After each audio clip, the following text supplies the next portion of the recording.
Hello everyone. So today we'll be doing chapter 9, which is part of the unit markets. Okay, so we're gonna study about through an example a shirt in the market. This chapter tells us the story of a shirt. It begins with the production of cotton and ends with the sale of a shirt. We shall see the chain of market links, the producer of the cotton to the buyer of the shirt in the supermarket. Buying and selling takes place at every step. Buying and selling takes place at every step in the chain. Okay, does everyone benefit equally from this, or do some people benefit more than others? We shall find out. So I will discuss in the previous chapter, of understanding markets. We came to know that how big shopping malls there you get branded clothes, and whereas the same cloth or similar to that you can get it at a lower price or very cheap at a weekly market or a neighborhood shop. So the question comes that, do all people benefit equally from markets, and the other opportunities available, that is available to everyone same, and how the concept of equality can be applied. A cotton from sorry a cotton farmer in Kurnool. Okay. Sapna, a small farmer in Kurnool, Andhra Pradesh, grows cotton on a small piece of land. The balls of cotton plant are ripe and some have already burst. So Swapna is busy picking cotton. The balls which carry the cotton in them do not burst open all at once. So it takes several days to harvest the cotton.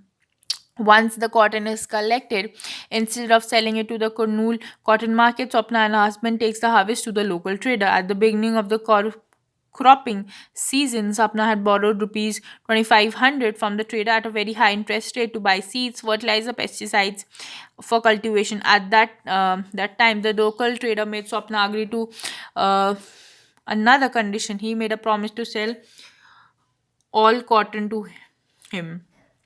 Cultivation of cotton requires high levels of inputs such as fertilizer, pesticides, and the farmers have to incur heavy expenses on account of these. Most often, the small farmers need to borrow money to meet expensive expenses. At the trader's yard, two of his men weighed bags of cotton at a price of rupees 1500 per quintal. The cotton fetches rupees 6,000. The trader deducts rupees 3,000 for repayment of loans and interest and pays Swapna rupees 6,000. Did Swapna get a fair price on the cotton? No. What? Why did the trader pay Swapna low price? Because firstly, she had taken they had taken loan to produce the cotton, because fertilizers, pesticides, and all the inputs which are required to grow cotton are expensive, and they had borrowed from a local trader these things, and that is why it incurred a loan on them. Why do you think large farmers would sell the cotton? How is their situation different from Sapna? So we'll discuss about how their situation is different. Firstly, the trader sells the cotton at the Kurnool cotton market. Ginning mill buys the cotton. Ginning mill removes the seeds and presses the cotton into bales. Spinning mills buys the bales. Spinning mill spins the cotton into yarn. Spinning mill sells the yarn to yarn dealers. So there's a conversation going on between Swapna and the trader. Swapna, rupees 3,000 only, trader. Cotton is selling cheap. There's a lot of cotton in the market, Swapna. I have toiled so hard for 4 months to grow this cotton. You can see how fine and clean the cotton is this time. I had hoped to get a much better price. So they're having a discussion that why am I being paid only this amount, and this is so less. Amma, I am giving you a good price. Other traders are not even paying this much. You can check at the Kurnool market if you do not believe me. Swapna, don't be angry. How can I doubt you? I had only hoped that we would earn enough for the cotton crop to last us a few months.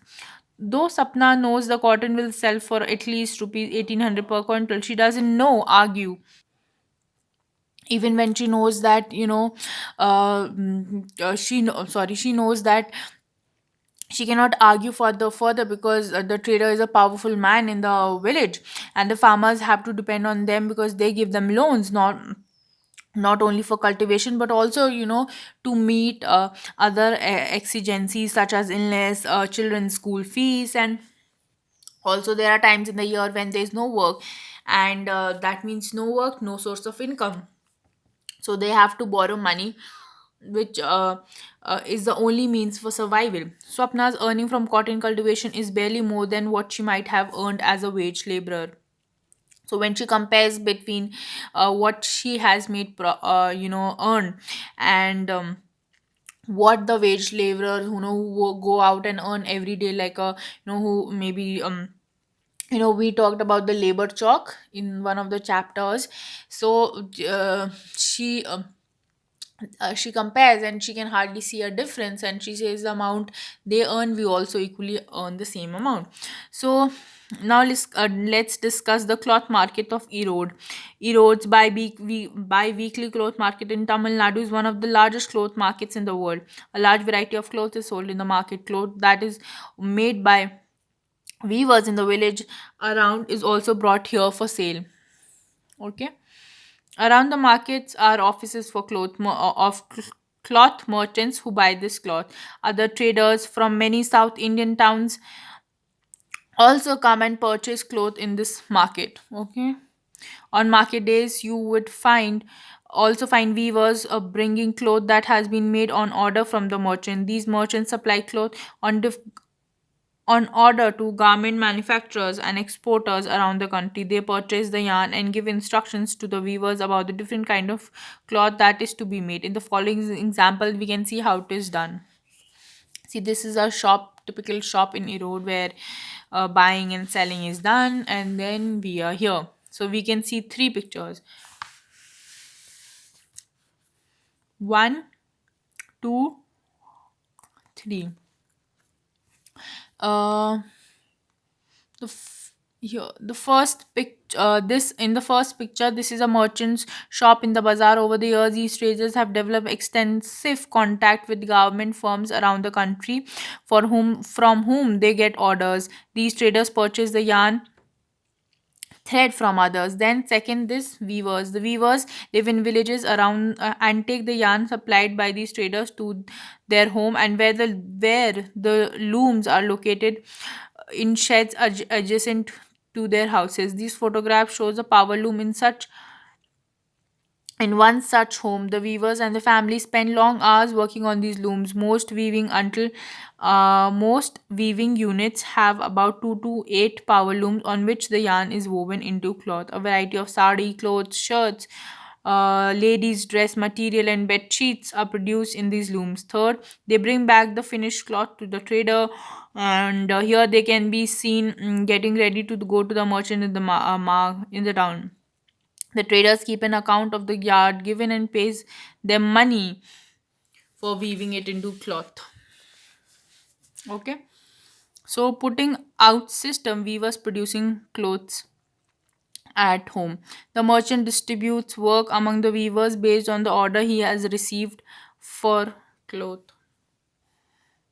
The weavers get the yarn from the merchant and supply him cloth. For the weavers, this arrangement seemingly has two advantages. The weavers do not spend their money on purchase of yarn. Also, the problem of selling the finished cloth is taken care of.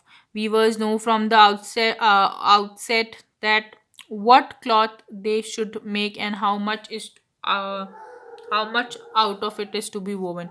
However, this dependence on the merchants, both for raw material and other markets, means that the merchants have a lot of power. They give orders for what is to be done, and they pay a very low price for making the cloth. The weavers have no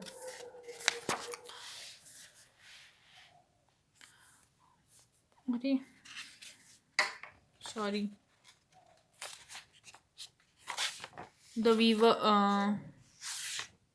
weavers have no way of knowing who they are making the cloth for, or at what price will it be sold. At the shop, at the cloth market, the merchants sell the cloth to the government factories. In this way, the market works more than works more in favor of the merchants. Weavers invest all their savings or borrowing money at a high interest rate to buy looms. Each loom costs around rupees 20,000. So a small weaver with two looms has to invest rupees 40,000. The work in these looms cannot be done alone. The weaver and other adult members of his family work up to 12 hours a day to produce cloth. For all this work, they earn about rupees 3,500 per month. This arrangement between merchant and the weaver is an example of putting out system whereby the merchant supplies the raw material and receives the finished product. It is prevalent in the weaving industry in most regions of India. If weaving were to buy yarn or their own and sell clothes, they would probably earn three times. Do you agree? Do you think this is possible? How? Yes, maybe, but the cost of producing so much is very high, because then they have to maintain other things also. The market demands, and etc. And if they have the all the facilities of doing it, yes, it is a very good, then they can get that amount. But if they do not have that kind of facilities, then it's going to just put them more into debt, more into borrowing. And yeah, do you think is find similar putting out arrangements in making papads, masalas, bds? Find out about them in your area and discuss in class. You might have heard about cooperatives in your area. It could be a milk, it could be in milk provisions, paddy, etc. Find out whose benefit they were set up. So you can find other cooperatives in your area, whether it is a milk cooperative or so. We will talk about the weavers cooperatives. We've seen that the weavers are paid very little by the merchant under the putting out system. Weavers cooperatives are one way to reduce the dependence on the merchant and to earn a higher income for the weaver. In cooperative, in a cooperative, people with common interest come together and work for the mutual benefit. In a weavers cooperatives, the weavers form a group and take up certain activities collectively. They procure a yarn from a yarn leader, dealer, and distribute it. They procure a yarn from a yarn dealer and distribute it among the weavers. The cooperative also does marketing, so the role of merchant is reduced and weavers get a fair price on the cloth. At times, the government helps the cooperatives by buying the cloth from them at a reasonable price. For instance, in Tamil Nadu, government runs a free school uniform program in the state. The government procures the cloth for this program from the power looms weavers cooperative. Similarly, government buys cloth from the handloom weavers cooperatives and sell it through the store known as Cooptics. You might have come across one of these stores in your town. So we're talking about cooperatives where people from with mutual interest, they come together, and then they divide work amongst themselves, and then the profit which is going to some other person who was just a little part of the process is reduced, and more profits are earned by the people who work at the lowest level and even hardest in the cycle of in the chain of this market. So sorry, that is how one of the methods that can be done. Women workers sewing buttons in a garment factory. So here you can see that here you can see that the garment exporting factory near Delhi. The road merchant supplies the cotton cloth produced by the weavers to a garment exporting factory near Delhi. The garment exporting factory will use a cloth to make shirts. The shirts will be exported to foreign buyers. Among the foreign buyers are business persons from the US and Europe who run a chain of stores. These large stores do business strictly on their own terms. They demand the lowest price from the market. In addition, they set a high standards of quality for production and timely delivery. Any defects or delay in delivery is dealt with strictly. So the exporter tries his best to meet the conditions set out by these powerful buyers. Faced with such pressures from the buyers, the garment exporting factories in turn try to cut costs. They get the maximum work out of the workers at the lowest possible wages. This way, they um, um, They can maximize their own profits and also supply the garments to foreign buyers at a cheap rate.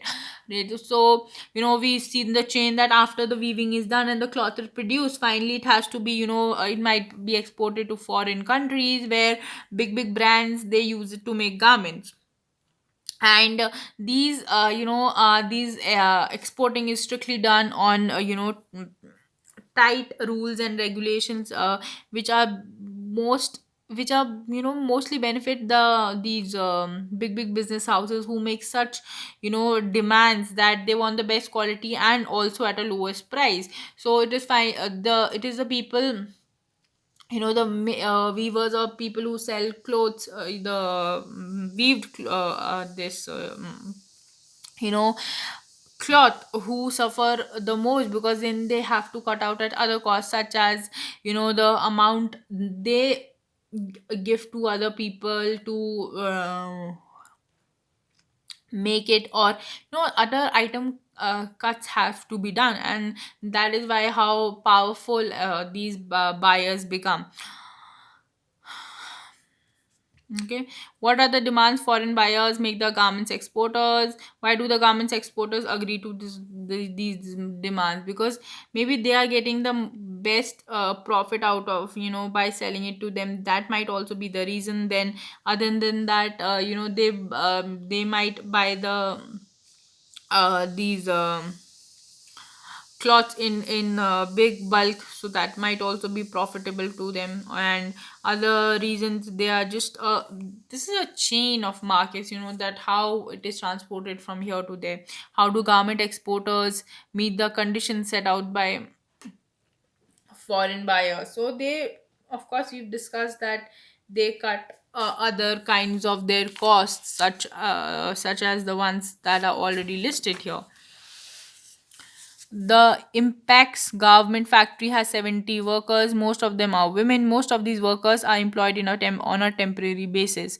This means that whenever the employer feels that a worker is not needed, the worker can be asked to leave. Workers wages are fixed according to their skill. The highest paid among workers are the tailors, who get about 3,000 rupees per month. Women are employed as helpers for thread cutting, buttoning, ironing, packaging, and these jobs have the lowest wages. Tailoring can get 3,000, ironing, rupees 1.50 per piece, checking rupees 2,000, thread buttoning and buttoning rupees 1,500.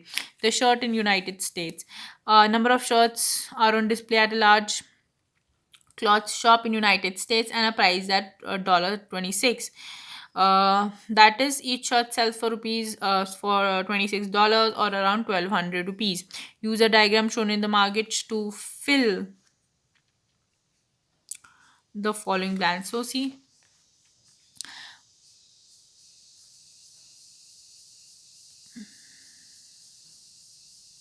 this is the shirt we are talking about. They are different.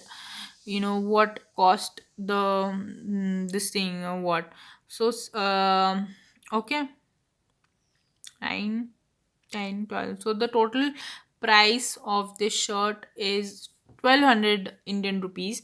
1,200 rupees. If we see it in the Indian market, then, for example, for purchase, the material was actually bought for rupees 200, and then storage cost 100, advertising 300, and they made a profit of 600. So the total price was 1,200. So let's see how it was done. The business person purchased the shirt from the garment exporter in Delhi for rupees 200 per shirt. So this shirt was brought for rupees 200. He spent rupees 300 for advertising in the media and another 100 per shirt for on storage, display, and all other charges. Thus the cost on this person is rupees 600 by the seller. Well, he sells the shirt for rupees 1,200. So that means if we count all this, then this is just 600. This is just rupees 600. But What he does is he sells the shirt for 1200. That means 600 is his profit on one shirt directly. If he is able to sell a large number of shirts, his profits will of course increase. So you can see how what he purchased at rupees 200 is sold as 1200 rupees. The garment exporter sold a shirt at rupees 200 per price. The cloth and other raw material cost him rupees 70 per shirt.